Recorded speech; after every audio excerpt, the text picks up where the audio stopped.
Game 2 of the NHL season has just wrapped up, and the Philadelphia Flyers come away with their second victory of the season against the Pittsburgh Penguins. And it's a beautiful way to open up the year, but it has a sad note to it as Sean Couturier leaves with I believe about 55 seconds into the game, something like that, and hasn't come back since.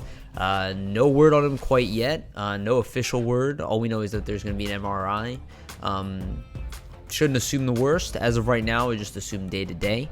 But an MRI probably will clarify that. So hopefully it's a short-term issue and it's something that's more day-to-day rather than something long-term, something more severe. I would always, my kind of default is to try to be a little more positive when it comes to injuries because, quite frankly, you don't really know if they're going to be the worst case scenario, but why assume the worst case scenario? So with Coots, I primarily just say, just give it time, and I'm sure it'll clarify itself. And even if it's for a couple weeks, I mean, the good news is the Flyers are still a really good team, even without Sean Couturier, and even against the Pittsburgh Penguins, who did put up a pretty good effort against the Flyers today. They did still lose. And again, it's kind of what I was talking about. I've been talking about it for a while. It's when you have a difference in depth and talent, even if you don't come out and bring your A game, there's a lot of time you can get away with it. It's not going to happen in the playoffs, as you saw, but it can happen in situations like this and throughout the season. That's why teams like Washington used to do really well, and like San Jose, right? They would dominate during the regular year, and then they would get into the playoffs and they would just get pummeled in the first two rounds and they'd be out. So it's not necessarily the Flyers are built that way. I'm just saying it's not an indication that they're a championship caliber squad. Now, I will say they are, in my opinion. They're just not playing that way. The performance wasn't terrible in any way, right? Travis Konechny obviously gets a hat trick, first time against the Pens in like 8 years or something like that, which is really interesting. But Travis Konechny, obviously, this is kind of what's going to happen. It happened a little bit last season where it's like things were kind of fluctuating a little bit. Last year we lost Nolan Patrick, obviously early. We didn't have him. Now Sean Couturier, maybe an injury of some sort. Hopefully it's just short term. But I think there's always injuries you're going to deal with. But the reality is, even Sean Couturier out, I mean, most likely it's going to be Morgan Frost who gets the nod. And he fits quite nicely into the top 9. And at least the Flyers have Kevin Hayes and a healthy Nolan Patrick. And by the way, Nolan Patrick, I believe he had an assist tonight, and he was +2, if I remember correctly. I'm double checking right now. Yep. So 1 assist and then was a +2. I think that is a fantastic game for him. He played almost 18 minutes of ice time. Primarily power play time, no PK at all for him, which I'm a little surprised, but I think he might get some of that as time evolves now, especially without Couturier. I think they might increase his ice time. They also might separate because, you got a guy like Scott Lawton who's really good, and he honestly had a really good game. So I think you just elevate Lawton's role. You compensate on the PK with guys like Lawton and everything. So I think Coots hopefully will be back quickly. And you can kind of compensate with all other line combinations. Kevin Hayes didn't have his best game tonight. I will say Claude Giroux looked really good at times. Could have played better, but also looked really good. I mean, he had 71% of the faceoff dot. He had an assist tonight. I would say I wouldn't say it's his best game, but he didn't play poorly. Jake Voracek had a couple assists tonight. Just really good play overall, from what I noticed. And it's nice to see because it's that balanced scoring. Like, even Hayes didn't have his best game. He didn't have a bad game. I don't want to say he had a bad game. He just didn't have a great game. He did leave with a point. Konechny had 4 points tonight, so he kind of carried the load offensively. But Oscar Lindblom had a goal as well. And really, he had a lot of those tapping goals. There was team play. Provorov obviously had that beautiful shot. That was kind of a game-changing moment, in my opinion, and I think it kind of solidified a Flyers win because the Pens just had to chase from then on, and a 3-goal lead is kind of a commanding lead. A 2-goal lead, you can see, can melt pretty quickly, but a 3-goal lead is just like, the Flyers held on to it, and then eventually another one, and then another one. and then the game ends, right? Overall, I think Eric Gustafson didn't play very well defensively both these games. He is playing well offensively, but it shows that maybe he needs to be with a guy like Justin Braun. So I'd be interested to see, does Provorov come back in here, or does Ghost come back in this lineup? Does he play in that top pairing like they were doing in practice? He's better than Gustafson from what I've seen defensively. I know people are harping on it, but Ghost has had times where he has been good defensively as well. So not that I think they're going to try that. Maybe they'll mix other stuff up. Maybe they'll stick with it, but I really think it's time to start testing out at least Sanheim, Provorov, but really Provorov, Myers. Having said that, coaches are typically more patient than we are as fans, as people who watch from the outside. I don't have access to their practices the level they do. I don't know the conversations they're having. So I don't want to make assumptions that they're going to make these decisions lightly. But I do think it's indications that this stuff is probably coming, or there is a substitute of some sort coming down the line. You know, as the season rolls on and teams see that maybe they're not successful, maybe they don't have a playoff future, maybe they kind of walk away from that idea, maybe they're willing to trade a vet. The Flyers could definitely use a replacement for Niskanen still on that right-hand side, barring Ghost having, kind of a resurgence. But outside of that, they really need another top 4 guy right now. They're still a really good team, but we want to win a championship this year, right? We don't want to just, we don't want to just come in mediocre. We want to dominate. We want to win a cup. So, I think the Flyers will look for some extra details. And ultimately, I think it was Carter Hart that kind of saved the Flyers tonight. I mean, his performance was dominant. I mean, he wasn't perfect. His puck playing skills, they're not great, but he is super young, so I wouldn't really worry about that stuff too much. But his overall play, his ability to make saves are acrobatic, yet he makes them look simple. He's always in the right position. He's mentally focused. For a kid, you forget he's a kid. I mean, I assume that the Flyers are the best goaltender that they've had in a very long time, and I relax with him more than any other goalie. And even if he gives up a bad goal, I really don't hesitate too much. So I think Carter Hart is the best goalie in the Metro Division, and I think there's a good chance he's the best goalie in the National Hockey League. People might disagree with that, but then again, people didn't think the Flyers were a playoff team last year, and I did.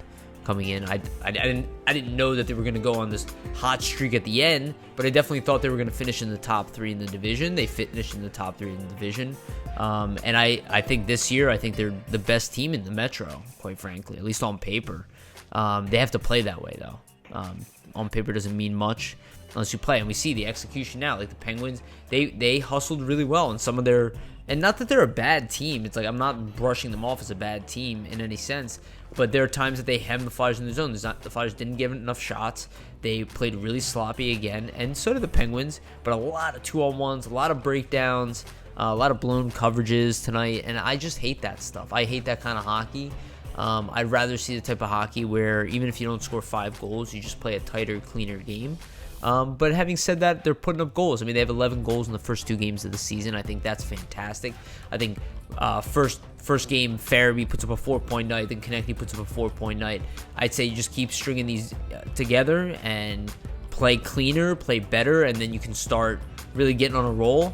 And I think they don't really expect themselves to play perfect right now, but I think expectation will raise as we move forward. And then maybe we will see a guy like Sam Morin play. I was thinking about it. You look at a game like today, and it's not that I would want Albe Kubel out or Raffle out in particular, right? Either one of these guys. But you look at it and you go, if Sam Morin can start adapting his game to the NHL level, and you get into these situations where guys are throwing elbows and we have 11 penalties throughout the game, and just every 5 minutes there's some kind of minor call, or, it was just getting chippy. It was obvious. A guy like Sam Morin, again, I don't necessarily want to just put this on him, but you don't really have many guys to match him. So if you're going out there playing dirty, he can do that. And we don't know if he can be effective around the net or how the Flyers can use him over time. So it'll be interesting as the season rolls on and as things get chippier and uglier and meaner. Will Sam Morin be ready to kind of come in that lineup and maybe face wash it a little bit? Kind of balance the score. Because I think the Flyer fans, I think we all agree this. We're tired of watching Flyers players get hit and zero recourse and all that stuff. It's not that we want fighting, but we want to have a physical edge over teams, and it doesn't feel like the Flyers have that at this point, which is surprising because they have good size, especially up front and on the back end. They have big dudes, so it's really just more of an attitude thing. So I think bringing in a guy like Moran in the lineup, I think makes sense. Albeck Bell is nasty. They have it, but I say they just need a little bit more of it at this point. Big reason why like Tampa Bay brought in like a guy like Blake Coleman. But I'd also say it's not horrible or anything at this point. It's just, it can be noticeable at times, right? When teams try to leverage it, you can notice it against the Flyers. But ultimately, I thought it was a strong game. I think the Flyers, the power play looked decent at times, but also not great. The PK, I thought, they gave some chances, and I would say Carter Hart's a big reason why it showed up, but it did show up in the end. I mean, they gave up a bunch of opportunities. They only gave up one power play goal in the end. And the power play looked decent at times, but then horrible at other times. And it's just early in the season, so I don't want to make too much of a deal of any of this, but you do notice that kind of that hole on that from where Niskanen was, and I feel like they really haven't figured it out yet. I think they truly have to move away from the idea of keeping Sanheim and Myers together. I think it's a nice idea, but I think reality is that you need a top pairing, and you got to create that top pairing, and those are your three best defensemen. And right now you have 2 and 3 together, and you have one alone by himself with Braun, who is a good defenseman, especially in his own zone, but he's not a two-way guy who's going to play with Provorov in all situations. You can't just consistently roll that pairing out, and that's really what we need to do. I think Sanheim's playing a lot of minutes, and I think Myers' role has already been increased. Maybe this is the reason they wanted to kind of take their time and not burden them too much, but I don't know. I don't know if it matters that much more. But that's just me. I'm not a coach, right? But I do see them moving that way, especially if there's no solution coming in. But you got to look at the numbers game here with the Flyers. There's so many defensemen and so many players on this team. Like, something's got to give. Like, we have NHL caliber quality sitting in the minors that people, in my opinion, a lot of fans kind of, you downplay them because this team is just so deep. Like a guy like Frost in the past would never be sitting. Think about the Flyers 5 years ago. Never. At the amount of time. This year, he'd be in the NHL, third-line center, at the very least, at least a winger. Now, you just don't really have it. Even now, there's other young guys that you could throw in to play a bottom six role instead of Frost, and it might even be negligible at times because they have talent. Maybe some of them are not injured, not healthy at the time, but there really is talent in there. And it's just interesting to see where the Flyers are. I imagine they're working on something. They got to recognize how good this team is, where the opportunity is for this season. They'll try to get something. I think they'll try to get it, but not a guy that they'll sell the farm on and then maybe additionally lose guys. Might be a guy that maybe they only have a year. They do have this expansion draft. They're not going to try to put themselves in a bad situation with that. They're already a risk at losing Ghost or JVR. I guess would be an easier loss, but they're at risk of losing players anyway, so I don't think they want to burden themselves with anything, too massive unless they can move cap the other way. So look for things to get interesting as the season rolls on, but I do think this was a good game for the Flyers. They show that they're just a good team, and good teams find a way to get it done. They roll into the season with going 2-0. Great start, against the Penguins. I don't think Flyers fans could be happier. We'll see about Sean Couturier. Hopefully he's okay and it's only short term. But with the way Nolan Patrick looks in particular, if you really just take your time to watch his game, it's a subtlety. He's working back into play. You will see his passing is tremendous. His hands, his speed is much. His ability to gain speed, that first step, much faster now than it was when he came to the NHL. Clearly over the abdominal injuries, and he's just looking good. He's looking really good. Like TK is already fresh, right? He's scoring goals now. Lindblom is bringing his game back. You can tell he's missing a little bit of strength, but his the mental game and all that's still there. Once both him and Patrick get back there, Patrick, Lindblom, and connecting, I think needs to be aligned. You go back with maybe Giroux and Couturier. Maybe you throw Farabee up there. Maybe you do third line of Hayes, JVR, and Voracek, and that's a big, strong third line. I don't know. There's all kind of options there. Maybe people don't agree with me, but we'll see what happens as the season rolls on. All I know is that I'm really happy with this win, and there's plenty more to come.